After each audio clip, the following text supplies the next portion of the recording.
திப்பு சுல்தான் நந்தனம் அவர் என்ன கேட்குறாருன்னா, சஹி முஸ்லிம் 1471 ஹதீஸ் பலமானதா பலவீனமானதா, குர்ஆன் நமக்காக அல்லாவிடம் வாதிடும் என்பது பற்றி விளக்கவும் அப்படின்னு கேட்குறாரு. அதாவது முஸ்லீம்ங்கிற நூலில் 1470 ஹதீஸில் ஒரு செய்தி வருது. என்னென்னு கேட்டால், இக்ரவுல் குர்ஆன், குர்ஆனை ஓதுங்கள், ஃபைன்னஹு யத்தி யௌமுல் கியாமத்தி ஷஃபியன், அது கியாம நாளில் அது பரிந்துரைக்கும் லி அஸ்ஹாபிஹி, அதை ஓதியவர்களுக்கு பரிந்துரை செய்யும். குர்ஆனை நீங்கள் ஓதிட்டு வந்தீங்கன்னு சொன்னால், குர்ஆன் ஓதிய மக்களுக்காக என்ன செய்யும், என்னை ஓதினான் அப்படின்னு குர்ஆன் உங்களுக்கு பரிந்துரை செய்யும் அப்படின்ட்டு அந்த ஹதீஸில் வருது. அதில் அந்த நிறைய விஷயத்தில் வருது. அவருக்கு சந்தேகம் அந்த துணுக்கில் தான்.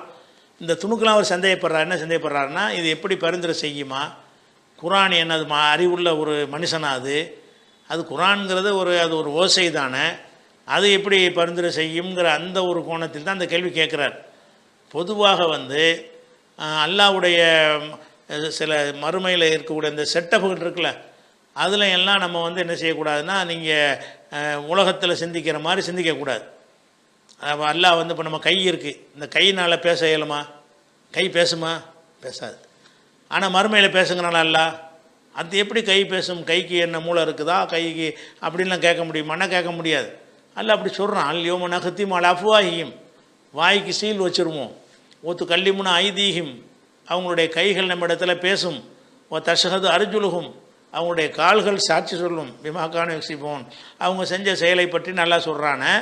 கை பேசும் கால் பேசுங்கிறது எப்படி குர்ஆன் பேசுகிறதுன்னு சந்தேகம் கேட்குறீங்க. குர்ஆனில் கேட்குற அதே சந்தேகம் கை கால்லையும் கேட்கலாம்ல. கை காலுக்கு இயக்கங்கள் கொண்டா இருக்கலாமே தவிர அது எப்படி பேசும்? கை கால் மட்டும் இல்லை, தோல்லாம் பேசுங்கிறான், அல்ல மேனியே பேசுங்கிறான்.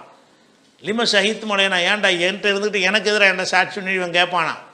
அவங்க சொன்னால் அந்த கண்ணல்லா உள்ளது அந்தக்குள்ளே செய்யும், அனைத்தையும் பேச செஞ்ச அல்லாஹ் எங்களையும் பேச செஞ்சிட்டான் அப்படின்னு அவை பதில் சொல்லும்னு குர்ஆனில் இருக்கிறது.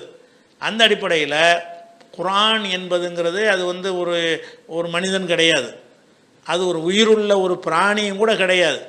குர்ஆன் என்பது அது ஒரு ஆன்மீக ரீதியான ஒரு வேத புத்தகம். அது அந்த ஓசை தான் குர்ஆன். நான் ஓதுறேன் அல்ஹம்துலில்லாஹி ரப்பில் ஆலமீன், இதுதான் குர்ஆன். இதுக்கு அல்லாஹ் நாடுனான்னு சொன்னால் இதுக்கு ஒரு வடிவத்தை அல்லாஹ் கொடுப்பான். இது ஒரு நல்ல நாடுனான்னு சொன்னால் மறுமை நாளில் இதாண்டா குர்ஆன், நீ ஓதுன குர்ஆனுக்கு இதான் வடிவம் அப்படின்னு அந்த குர்ஆனுக்கு ஒரு வடிவம் மாதிரி அமைத்து அது அல்லாஹ்ட்ட சிபாரிசு பண்ணுற மாதிரி. இதுக்கு அது அல்லாஹ் செய்கிறான்னு கேட்டால், நீங்கள் குர்ஆன் இந்த உலகத்தில் ஓதுனால் அந்த குர்ஆனையே உங்களுக்கு சார்பாக நான் பேச வைப்பேன். அல்லாஹ் நினச்சா பேச வைக்கலாம்ல. அல்லாஹ் மறுமை நாளில் செத்து போன ஒன்றுமில்லாமல் போனப்போ திருப்பி எல்லாம் எழுப்புறான்னு நம்புகிறோம்.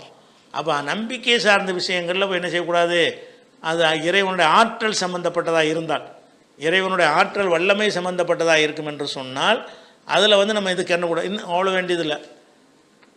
நம்மள்கிட்ட உள்ள அல்லாஹ் ஒரு அக்ரிமெண்ட் எடுத்தான். எப்போ எடுத்தான்? ஆதம் அலைஹிஸ்ஸலாம் மட்டும்தான் படைச்சிருக்கிறான், நம்மளெல்லாம் ஒன்றும் படைக்கவே இல்லை. அந்த நேரத்தில் ஆதமில் இருந்து கியாம நாள் வரைக்கும் எத்தனை பேர் அவரிடமிருந்து வர இருக்கிறார்களோ அத்தனை பேரையும் அவரிடமிருந்து அல்லாஹ் வெளியாக்கினான். வெளியாக்கி என்ன செஞ்சான்? இது அஹ்ரஜ ரப்புக்க மின்பனி ஆதமின் லுஹூரிஹிம், ஆதமுடைய மக்களை எல்லாம் அவருடைய முதுகு தண்டிலிருந்து வெளியேற்றி அலஸ்து பி ரப்பிக்கும், நான் உங்கள் இறைவன் இல்லையான்னு அல்லாஹ் கேட்டான்.